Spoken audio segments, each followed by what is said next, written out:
Hello everybody. In this topic, firstly see what we have done in the previous lecture. In the previous second last lecture we have discussed in detail the rigid rotator. Okay, we assumed that the internuclear separation between the nuclei that is fixed or is fixed. Then we came to non-rigid rotator. Okay so non rigid rotator में हमने एक distortion term को add किया था and we found that this is the distortion term and the energy level get shifted by some amount and the energy levels get shifted down and the energy levels look like this.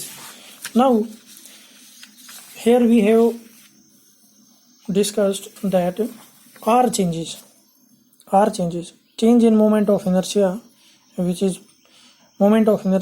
is product of a reduced mass and square of the internuclear separation.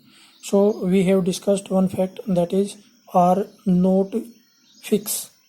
तो भी हमारा जो rotator है वो non rigid है. But what will happen if the mass changes?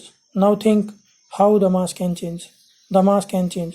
Here you see we have two atoms and for an element if the Z number is same and mass number that is different, तो such atoms are isotopes. ठीक है, तो अब वो जो isotopic effect है हम उसको डिस्कस करेंगे और देखेंगे कि रोटेशनल स्पेक्ट्रम में क्या इफेक्ट आएगा. तो देखिए क्लास, तो अब भी हमारा moment of inertia he change होगा बट उसका रीजन आर में चेंज नहीं है. किस में चेंज है? रिड्यूस्ड मास में चेंज है. और रिड्यूस्ड मास क्या होता है? m1 m2 divided by m1 plus m2. तो ये आप देख चुके हैं कि रिड्यूस्ड मास क्या है, क्या इसकी इम्पोर्टेंस है. हमने टू बॉडी प्रॉब्लम को वन बॉडी प्रॉब्लम में चेंज कर लिया था.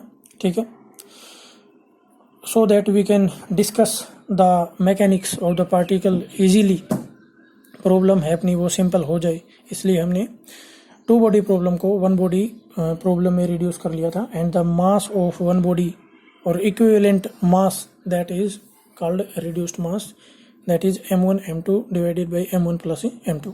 अच्छा देखिए, जो रिजिड रोटेटर वाले केस में हमारे पास जो रोटेशनल एनर्जी है that comes out to be L²/2I. L की वैल्यू पुट कर देंगे J+1 h² divided by 2I. कोई दिक्कत नहीं है.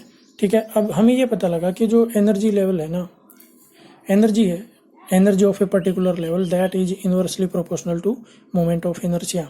ठीक है, अगर यहाँ से मैं रोटेशनल टर्म फाइंड आउट करता हूँ तो ये एनर्जी को आप डिवाइड कर दें hc से तो हमारे पास बड़े प्यार से आ जाएगी. तो यहाँ पे भी हमारे पास देखिए you can see Fj this is inversely proportional to I और ये जो सारा कांस्टेंट है इसको आप क्या पुट करते हैं? Rotational constant B. तो इसका मतलब रोटेशनल कांस्टेंट ये है and this rotational constant is inversely proportional B is inversely proportional to I. ठीक है, और I की वैल्यू क्या है? Mu into R square. ठीक है, and mu is the reduced mass this is m1 m2 divided by m1 plus m2. अगर अब आइसोटोप में क्या होगा कि जैसे मान लो मैं HCl का एग्जांपल ले लेता हूँ. HCl का एग्जांपल ले लिया मैंने, तो यहाँ पे एक मॉलिक्यूल एक एटम हमारा क्लोरीन है और क्लोरीन के आइसोटोप होते हैं. एक होता है Cl35 और एक होता है Cl37. तो दोनों का मास है जो वो डिफरेंट है. तो इसका मतलब अगर मान लो हाइड्रोजन के साथ Cl35 बॉन्ड बनाए एंड हाइड्रोजन के साथ Cl37 बॉन्ड बनाए तो दोनों का रिड्यूस्ड मास है वो स्लाइटली डिफरेंट होगा. इस वजह से मोमेंट ऑफ इनर्शिया भी स्लाइटली डिफरेंट होगा, रोटेशनल कांस्टेंट भी स्लाइटली डिफरेंट होगा और इस वजह से आपका Fj एंड एनर्जी ये भी स्लाइटली डिफरेंट होंगे. अब ये देखते हैं, अब अगर मान लो हाइड्रोजन Cl35 के साथ बॉन्ड बनाता है, ठीक है, तो रिड्यूस्ड मास जो भी आप फाइंड आउट करोगे that will be less than the reduced mass of the HCl molecule when hydrogen combined with HCl37. ठीक है, तो इसका मतलब क्या हुआ कि जब 37 के साथ कंबाइन करेगा तो रिड्यूस्ड मास है वो हैवी होगा, ज़्यादा होगा. तो रिड्यूस्ड मास हैवी होगा, ज़्यादा होगा। तो इसका मतलब क्या है, अब ये इन्वर्स रिलेशन में, इन्वर्स रिलेशन में है तो बी की वैल्यू क्या होगी, घटेगी, ठीक है। और अगर बी घटेगा तो इसका मतलब एनर्जी लेवल है वो क्या आएंगे, डाउन आएंगे। So this is the thing, इसमें ये बता रखा है, आप इसको पढ़ लेना, पॉज करो, स्क्रीनशॉट लो और मजे लो, ठीक है। तो ये देखिए, तो ये तो है अगर लाइट, जैसे कि अगर मैं इनकी बात करूँ HCl 35 एंड 37, तो ये तो होगा Cl 35 के साथ और ये होगा Cl 37 के साथ। सो प्लीज़ इसको पढ़ लेना पॉज करके, कोई अलग बात इसमें लिखी नहीं हुई है।